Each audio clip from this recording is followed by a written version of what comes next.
A speech to inform with visual aid, titled The Three Kings. Thesis statement: the culture of Spanish-speaking countries and their celebration at the Three Kings. Introduction.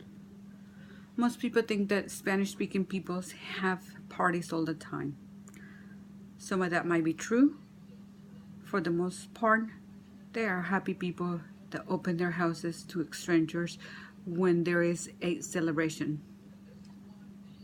Some of the celebration will start before Christmas and after Christmas, but it's a constant celebration that is meaningful for the Hispanics, and little is known about this in the United States.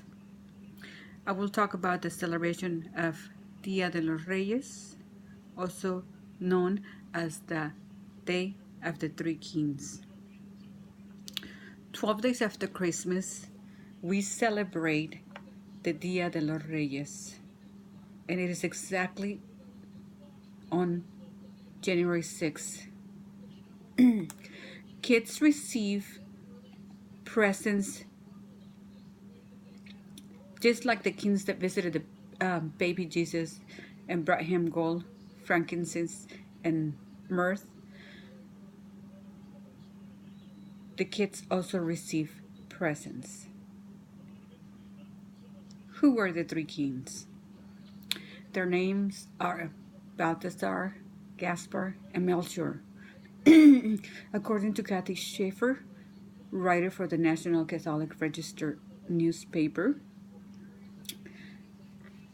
her blog is on www.ncregister.com. The legend is that the three Persian wise men or kings who traveled by camel across the desert sands of Bethlehem in pursuit of a star.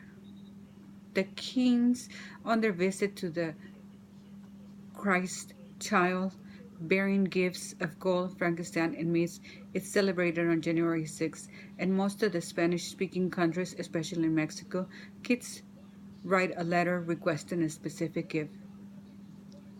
That's how it's celebrated in Mexico. Some kids will get what they ask for. Some will get what they need, like clothes, or some others will not get anything. The night before, on January 5th, toy stores and chain stores stay open late for parents to shop. Kids that get toys go outside on January 6th and play with their new toys and show off what they receive, even if it's new clothes. As families and friends gather together, they celebrate with food like tamales, and they also eat the rosca, a sweet bread shaped like wreath with candy fruit on top, and a figurine, a baby Jesus, baked inside. Most people will eat tamales for the main course with all the additional stuff, rice, beans, and salsas and all of that stuff, and that's the main course, and the rosca with hot chocolate for dessert. The rosca represents the crown of a king, and whoever gets a figurine that is baked inside will be hosting the next party. It is a tradition that the person who found the figurine will be treated as a king for the rest of the day.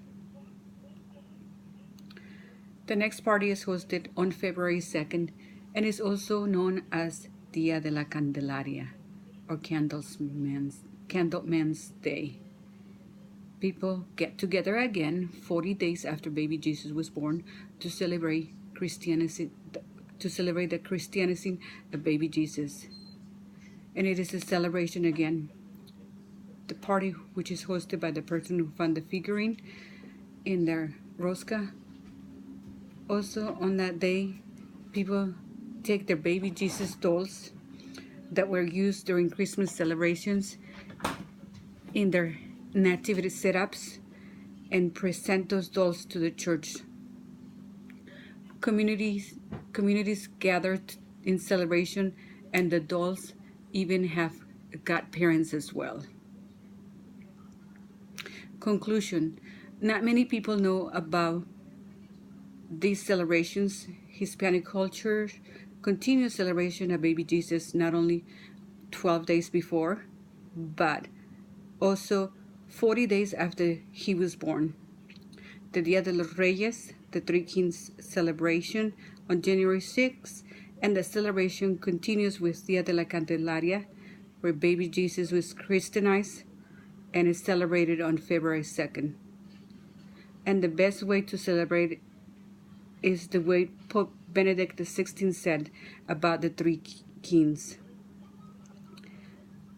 The men of whom Matthew speaks are not just astronomers. They were wise. They will represent the inner dynamic of religion towards self-transcendence, which involves a search for truth, a search for the true God, and hence a philosophy in the original sense of the world. Thank you.